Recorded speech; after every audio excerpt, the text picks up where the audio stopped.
also dedicate myself to your service. Not based upon some rigid creed, but bound together by ideals and aspirations. Elizabeth II, Britain's longest-serving monarch. She's reigned over this country for nearly 70 years.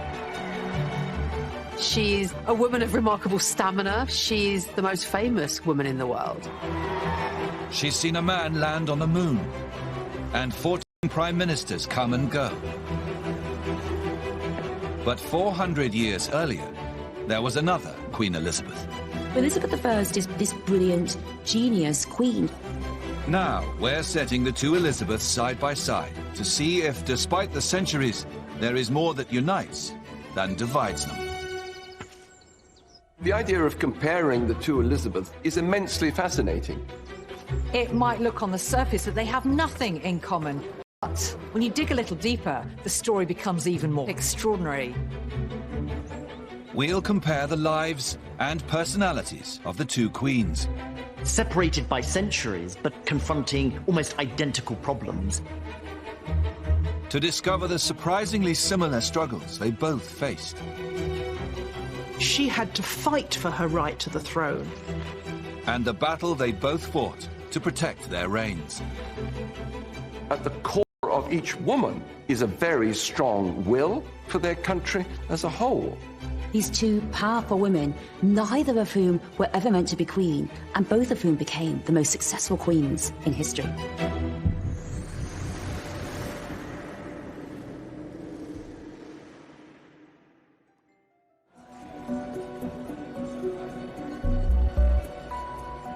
It may be hard to believe now, but two of our greatest monarchs were once royal nobodies. Queen Elizabeth II was born Elizabeth Windsor, a minor princess in the second rank of the royal family. She's the daughter of Prince Bertie, the stuttering, unremarkable younger brother of the heir to the throne. Not only was there no prospect of her becoming queen, but her father, the Duke of York, as he then was the spare, and so the pressure was totally off the York household, as it was known. Growing up away from the limelight, Elizabeth enjoys an idyllic childhood. Her parents take advantage of their lesser status and lighter duties to dedicate themselves to family life. She was brought up close to us and the horses. That was a privileged way of life, but also in terms of the emotional warmth and closeness, relatively unusual for the time. She developed a real bond and affection with her father. If you look at some of those very moving, wonderfully heartwarming photographs of the Queen and Princess Margaret with their parents, we four. In 1936, Elizabeth's uncle David becomes King Edward VIII. He is expected to have a family of his own, pushing Elizabeth even further down the royal pecking order. Elizabeth was really a minor princess living in a townhouse, excluded, expected just to make a happy marriage. Elizabeth I also starts out as a royal outsider. But her childhood couldn't have been more different. Elizabeth Tudor is the firstborn of Henry VIII and Anne Boleyn. Henry has split with the Catholic Church, divorced his first wife, Catherine of Aragon, and married Anne Boleyn, all so he can produce a male heir. So when Elizabeth was born, it was a case of, oh dear. She was, of course, expected to be a boy, but she wasn't quite what was expected. And so there was a sense of a sort of bittersweet celebration at her birth. To make matters worse, Elizabeth's mother, Anne Boleyn, goes on to have several miscarriages. And eventually, Henry VIII tires of his second wife too. Anne is accused of adultery and executed. Elizabeth has lost her mother at a painfully young age. She wasn't told of the full brutality of the facts. But she was a very precocious young girl, and she noticed that something had changed immediately. That lady who used to visit her visits her no longer. Something had changed in the atmosphere around her. Elizabeth is punished for her mother's disgrace. She's stripped of the title princess, demoted lady, and sent to live in isolation with a governess. In the following years, Henry VIII remarries and finally has a son and heir, Edward. But a series of letters show Elizabeth continues to be ignored by her father.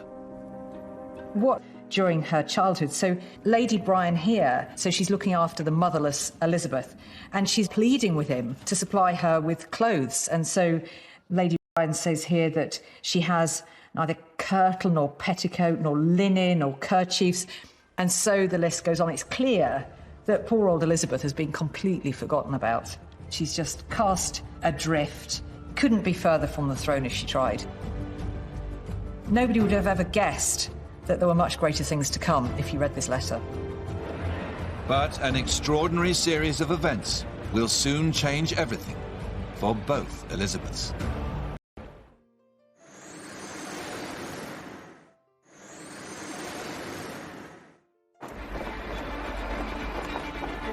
In late 1936, when Princess Elizabeth Windsor is just 10 years old, her uncle, King Edward VIII, falls in love with the American divorcee, Wallis Simpson. But as head of the Church of England, he isn't allowed to marry her. So in a shock decision, King Edward VIII abdicates. When she first hears, she is at home in their house in Piccadilly, and they hear people outside shouting, "God save the King." And Elizabeth goes to a footman and asks what's happening, and he tells her that her uncle's abdicated and her father is now king. With her father promoted, Elizabeth is now heir to the throne. And in an instant, her life is set on a new path. No one in the royal family wants to become queen or king. They think it's a huge job, too much responsibility, too much pressure, and all that pressure placed on a 10-year-old girl who, up until then, had expected to become a farmer's wife. Now she's going to have to take on the big job. She's going to have to be queen. The stay-at-home father Elizabeth is used to is now a busy full-time monarch. And she is placed in intensive tuition for constitutional history to prepare herself to reign. Her close-knit family life has come to an end. Her uncle's abdication scarred the monarchy and scarred the family, and in many ways it shaped Elizabeth II's own monarchy as well.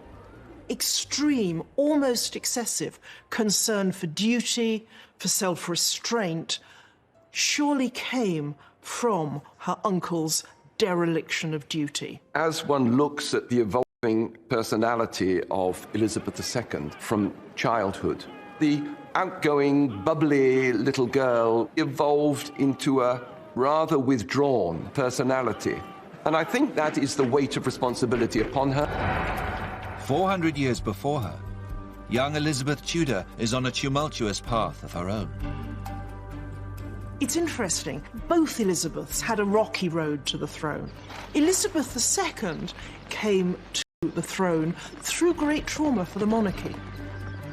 Elizabeth I, heaven knows, she was in the succession, she was out of it. She had to fight for her right to the throne.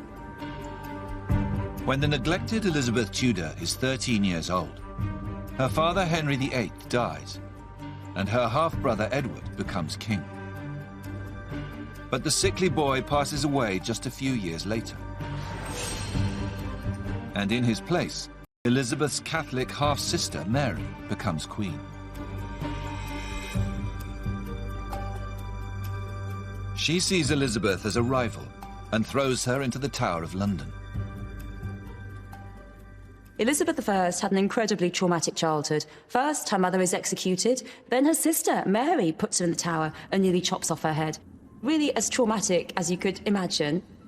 Her life is under threat. She's constantly having to gauge the mood of the people in power in order to increase her chances of survival. But while she is held prisoner, Mary's health goes downhill, and powerful Protestant factions push for Elizabeth to be named her successor. Mary refused to acknowledge Elizabeth as the princess. But Elizabeth is very much a symbol of Protestant hope in Mary's Catholic England. Mary dies not long afterwards, and in a remarkable turnaround of fortunes, in 1559, Elizabeth is rushed to Westminster Abbey and crowned Queen of England. Here is Elizabeth, 25 years old, who has suddenly realized that rather than being a prisoner and in danger of life, she's now the Queen. And so finally, Elizabeth had her day. She was Queen, but nobody could ever have predicted that would happen. I think that our best monarchs in history come from obscurity. You have these two young girls out there, and then they're catapulted into a new position. And that, to me, is a fascinating parallel. At exactly the same age, just 25 years old, Elizabeth Windsor is in Kenya on a royal tour when she's told some unexpected news. Her father, King George VI, has suddenly died at the age of just 5. His battle with lung cancer has been kept from Elizabeth and her sister. It was an utter shock to her. She expected her father to go on. He was just a young man. The country had been told he was fine because all the royal family were in denial, as were the courtiers. Only I think the king himself knew what was coming. Everyone knew that Princess Elizabeth was going to become Elizabeth II, but no one realised it would happen then. Elizabeth left England as a princess. She flew back only a week later as Queen. Both Elizabeths have taken an unpredictable road to the throne, filled with trauma and disruption. But their experiences will make them strong. The fact that neither Elizabeth was supposed to be Queen, that tortuous path, meant that they don't have that sense of entitlement, as if they had been born to rule. They're perhaps more aware of the enormity of their situation, actually, the challenges that they might face in not having been groomed for queenship. They never take it for granted. The two new queens will need all their strength and resilience. And right from the start of their reigns, Elizabeth I and II face a surprisingly similar issue. What to do about the men in their lives? You'd think that 400 years later that it really wouldn't matter in the same way, but guess what? The same questions keep on coming up. And there is one desire that the two queens have in common. Both women are determined to marry for love. The similarities are not just between the two Elizabeths, but between the two men in their lives. And I think this is indulging, really, their passionate side, their wilder side. They want a partner who is different to themselves. When Elizabeth I takes the throne, she is still a single woman. An unacceptable situation in the 16th century.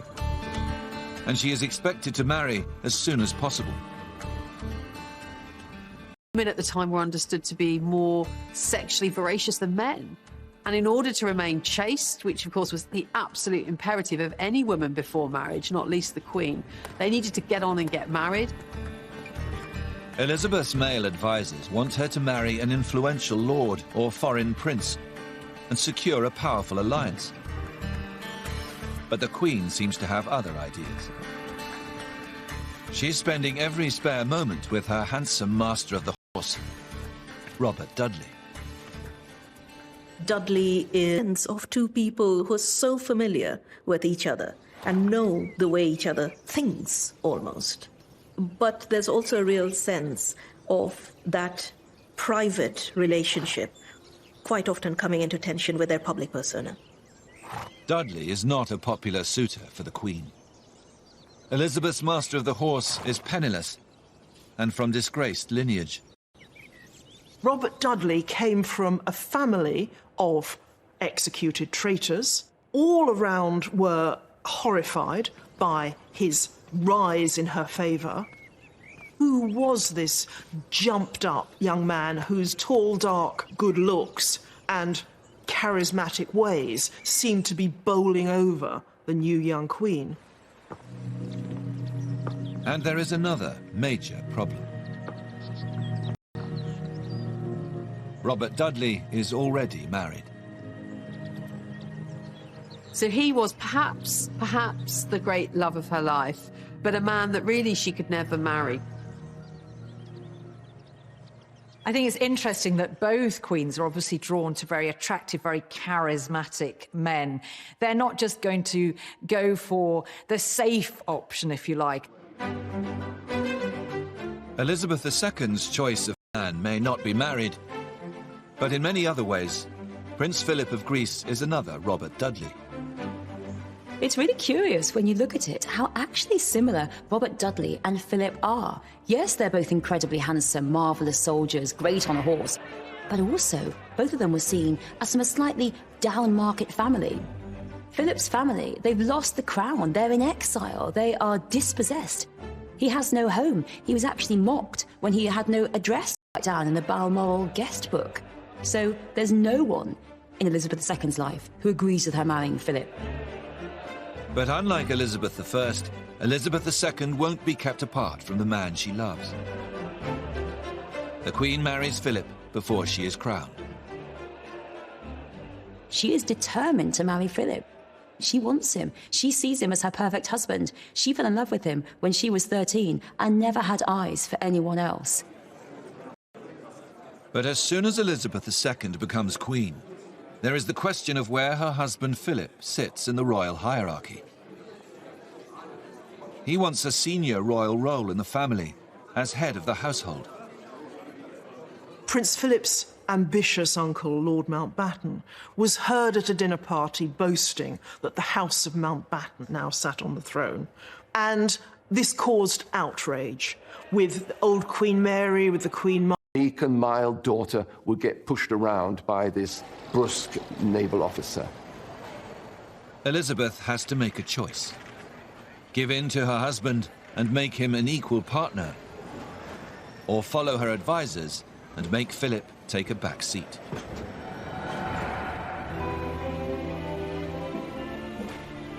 Okay, so we're in 1953. Elizabeth II has been ruling only for a few months. And I think what's interesting is the sense of space. Everyone arrayed around greeting the monarch. And of course, hubby in the background, quite literally 2 steps behind. That dynamic, you can't have any ambiguity here that Elizabeth is the ruler, Elizabeth is the queen, and Philip awkward, shifting around, not sure where to look. He is always going to be the bit part here. The centre stage, the focus of this relationship between the two of them is, of course, Elizabeth. Philip is named Queen's consort, and nothing more. And he's told to spend his life locked exactly 2 steps behind his wife. His role is supportive. It is never as the star. I think this was a very tough decision for Elizabeth II because the Queen was deeply conventional in all other respects, but she was having to fly in the face of that and actually establish her own superiority over her husband. And arguably, both queens had to make a choice between love and duty, and both chose duty. But they did it very differently, of course. But it's interesting that they were both faced with this same conundrum.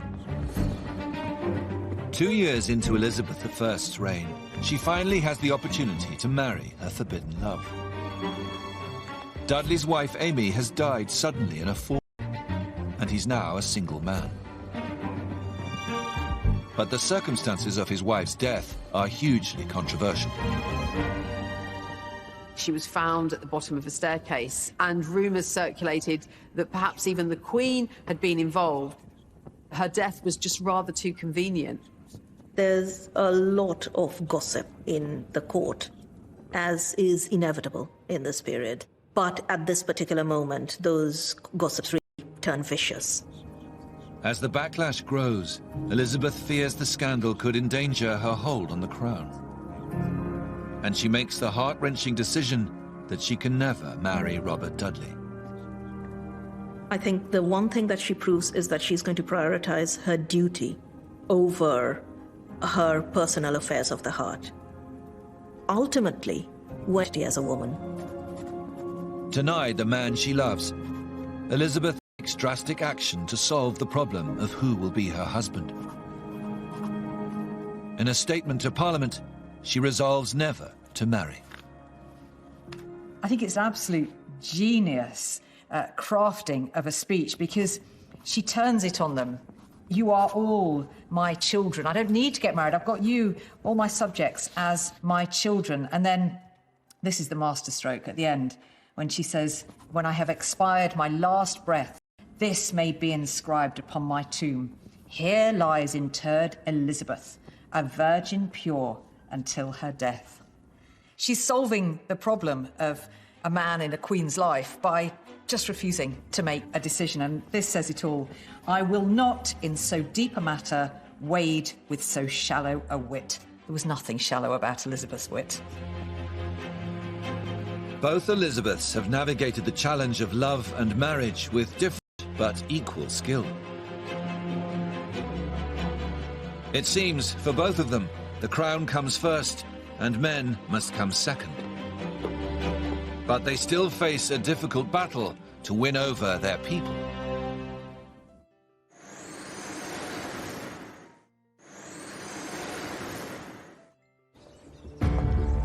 Today, we may think of Elizabeth I and Elizabeth II as two of our most popular and successful monarchs.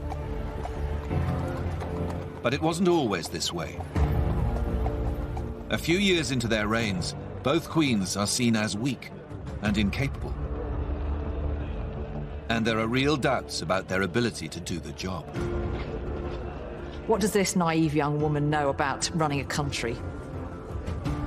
Women aren't fit to rule because they're too emotional. They're not rational enough. You see these two women coming to the throne, and it's a fight. It's a huge fight.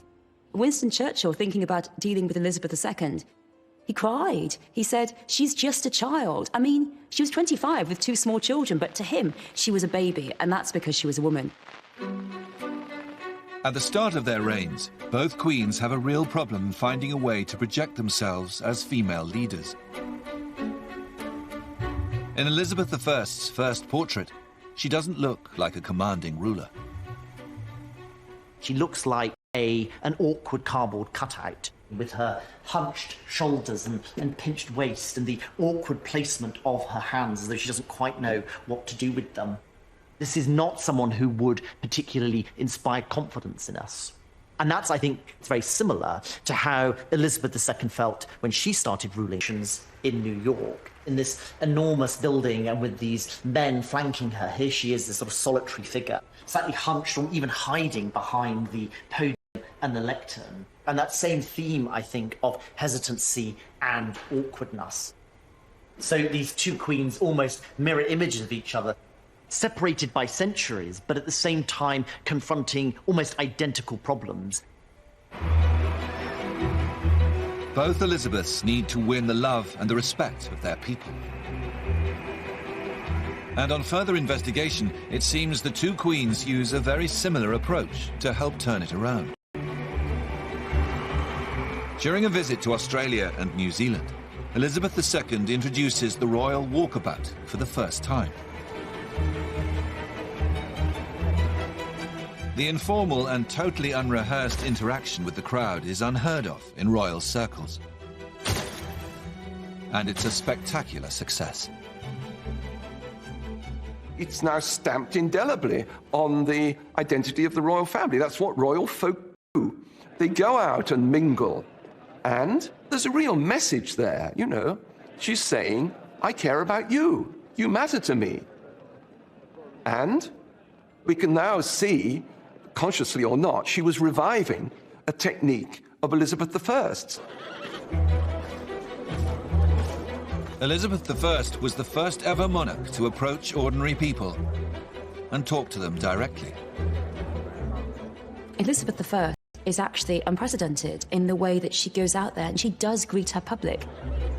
I have to say that it gives the security men around her utter kittens. I mean, they're panicking that the Catholics are going to blow her up. But Elizabeth I, she's so great. She says, they're not going to blow me up. The people love me. She strikes up a really personal relationship with the public around her. It's an investment in the hearts and minds of the people. After Elizabeth I, the informal walkabout is never used again, until Elizabeth II finally brings it back. Both queens were aware of the need to, I suppose what we'd call it today, press the flesh, to be seen, to be believed, to be out there engaging with the people, you know, sprinkling a bit of magic and stardust on them.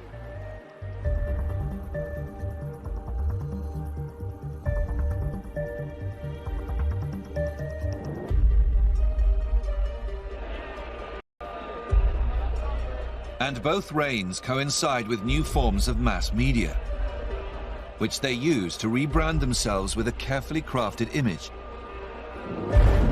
designed to fit their era and their power. One was a hands-on executive, monarch, ruler, dictator in many ways of the country. But by the time Elizabeth II has come to the throne, Parliament has got power. And Elizabeth II exerts a sort of imaginative power over the country. Both Elizabeths had to find a language for their female monarchy. They went for very different images, but the impulse is there. In the 1960s, Elizabeth II invites television cameras in for unprecedented access to her family life. They beam a confident new version of the Queen into millions of British households. In 1963, there is this wonderful, intimate portrayal of the Queen and her young family at Balmoral. She looks more at ease, far removed from just a few years before. Now Elizabeth is a mother, but she's comfortable with her children and her family around her. Even the pet corgis in the background. This is an image that in the 20th century would have been relevant and appealing to her subjects. This is a monarchy that recognises that it needs to move with the times, and what better way of harnessing the power of technology and television to achieve this in a single swoop. So it's a brilliant move.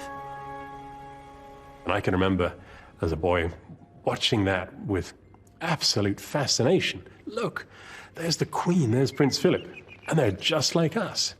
And that was the intention, I think. And for most of my life, I have thought of the Queen as a kind of alternative mum. And a lot of people must have grown up feeling that way. Elizabeth I was also using new forms of mass media, but in her case, it's a little-known piece of Tudor technology. Using a tracing technique called underdrawing, she sets out a commanding new look. We have here three images of Elizabeth I, which you'd be forgiven for thinking are identical. And this was achieved by a technique known as underdrawing. So underneath the paint, you would have an outline of the monarch that has been, if you like, pre-approved by the monarch and her government. And this ensured, as you see here in these three images, an almost identical replica of the Queen's likeness. We've got the very determined expression. We've got her arrayed in black. Black also, of course, provides the perfect foil for all of this wonderful gold and pearl jewellery. She is undeniably a Tudor monarch. Elizabeth bans previous portraits. And using this technique, her new regal... You would have one of these images in your home. It ensures that across the land, and indeed even overseas, there can be one clear, striking and powerful image of Elizabeth as she wanted to be perceived by her subjects. Tudor propaganda, I suppose, at its most effective. Elizabeth I knows they want Gloriana, the Rainbow Queen, excess and perfection. It's all about diamonds, it's all about excess, it's all about bling. But you'll very rarely see Elizabeth II in all the bling. She prefers not to. It's all about dressing as if it looks frugal and modest. It's a tartan family portrait. But both of them are keenly aware of what the nation wants. They are both mistresses of royal spin. And the similarities don't end there. On the surface, the shy and moderately introspective Elizabeth II could not be more different from the extrovert and glittering Queen Elizabeth I with all her executive powers. But actually, at the core of each woman is a very strong will, real pride, real ambition for themselves, for their position, and for their country as a whole. They come from families who don't privilege girls' education, and yet both of them are absolutely brilliant, and they are the cleverest, most intelligent monarchs I think that we've had. Elizabeth II is an absolute genius with her papers and with her memory. Elizabeth I, she knew Latin, really, as a toddler. Elizabeth I wasn't a sort of wilting flower and a very delicate woman, such as the ideal was at the time.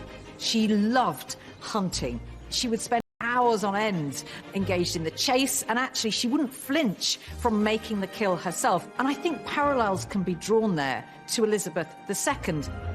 Certainly not a fragile female role model at all.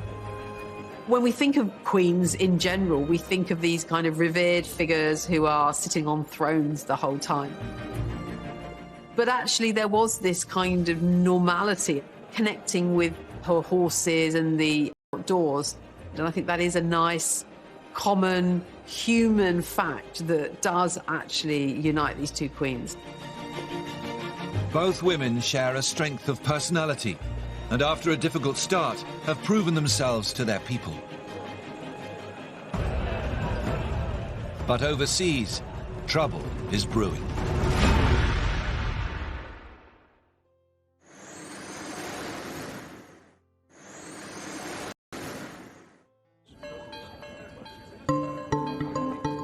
Crisis of international relations. They may be in different eras, but they will both need to prove they have the diplomatic skills to cope. Elizabeth and the Tudor state start creating a space for England in terms of other countries. And then it has huge repercussions, it has huge implications on the later history of English interaction with the wider world. When Elizabeth I comes to the throne in 1559, her kingdom is an isolated island rejected by the Catholic nations in Europe. England is not a global power. They are on the margins at this point. And Elizabeth, around the middle of her reign, she really begins to understand that England needs to do something about this. Elizabeth wants to expand her nation's horizons, acquire new riches, and spread her influence across the globe. So she welcomes a band of intrepid new explorers into her court. Wily mariners like Walter Raleigh and Francis Drake. And with her blessing, they explore and settle lands all over the New World in the Caribbean and North America. Overseas expansion under the auspices of Sir Walter Raleigh and Sir Francis Drake and the like brings Elizabeth great wealth. They're bringing ships laden with gold, they're bringing exotic spices and all these expensive foodstuffs. And of course they also flirt with her, and her male commanders circumnavigate the globe and plant the flag of England in her name. But it also brings trouble. There is piracy amongst Elizabeth's navy, seizing gold bullion from Spanish ships. It causes diplomatic incidents. It excites the hostility of some of the most powerful leaders in the world.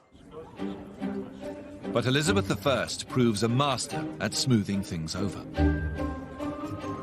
Using the diplomatic skills she's honed as a young woman in the tempestuous Tudor court, she charms the irate Spanish ambassadors and even adopts their national dress. Here we have a particularly striking portrait of Elizabeth I. What I think is really interesting about this is the silhouette of the monarch here, quite extraordinary. This huge, wide farthingale skirt is a Spanish style. And by incorporating this extraordinary silhouette from Spain, Elizabeth is making a really strident, clear statement about the importance of internationalism, the cosmopolitan nature to visits from foreign ambassadors. She always makes sure to show every courtesy so that they will write home about the English Queen's generosity, about her refinement and the culture of her court. So she makes sure they have a good time. But the swashbuckling days of Elizabeth's court mask a very difficult legacy overseas. In England's new empire, the indigenous people are oppressed, displaced, and even traded. So this is a letter from John Hawkins, one of Elizabeth's great adventurers, and he's sort of boasting of his exploits, really. This is all the beginnings of Elizabeth's empire, and he talks really about slavery, because he refers to some Negroes in Guinea and has been able to sell them in the West Indies in return for gold, pearls and emeralds.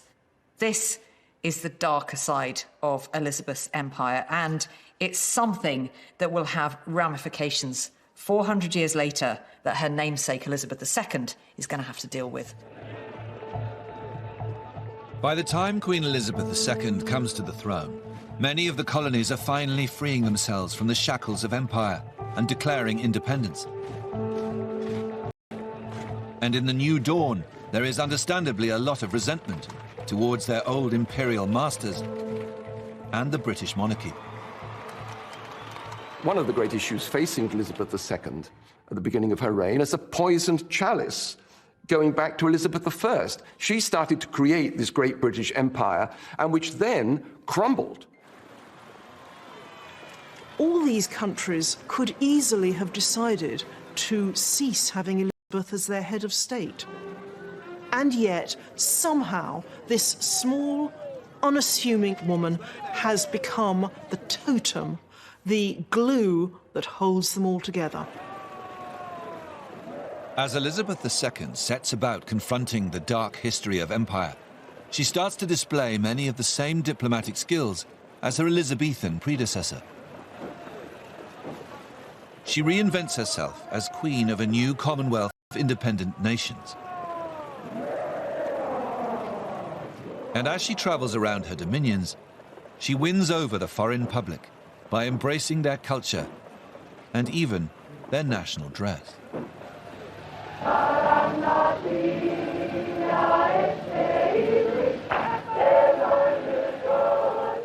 In 1977, the Queen travelled Rome, and we see her here being given a Maori cloak, which she is about to wear. Elizabeth II, in being given this Maori cloak, is showing an acute awareness, I think, of the need for an international diplomacy, showing the need for a sensitivity to other cultures, the cultures of her Commonwealth. And that's important both for Elizabeth II and Elizabeth I, as both have these expanding empires. So that need for an international diplomacy, a sort of cosmopolitan rule, becomes so crucial in the projection of their individual identities as rulers. I think we really can say that Elizabeth II has proved to be, in her own quiet way, an internationalist and a diplomat as skillful as Elizabeth I. This has been one of her great achievements, creating this family of nations around the world. They basically just say, as I think most people do, she's just the queen. That actually Elizabeth II is just kind of queen of everywhere. She is queen of the world. From the perspective of the world stage, history will see Elizabeth II as a more active and a more important monarch. And Elizabeth I, her reach extended across Europe and beyond. But despite all they've achieved, the road from here will not be a smooth one for either queen. They will soon be tested by entirely new challenges that threaten to derail their reigns. Just around the corner for both of them would be a huge threat in the face of a rival woman. And undoubtedly for each of the Elizabeths, this would be the most dramatic moment of their reign. Next time, Elizabeth I and Elizabeth II deal with the of Mary, Queen of Scots, and Princess Diana into the royal circle. Their beautiful rivals' tragic tales will push both queens into uncharted waters and ultimately define their reigns.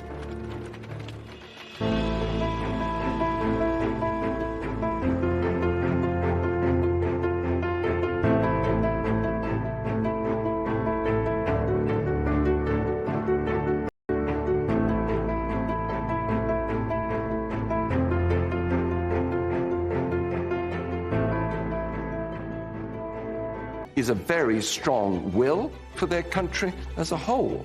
These two powerful women, neither of whom were ever meant to be queen, and both of whom became the most successful queens in history.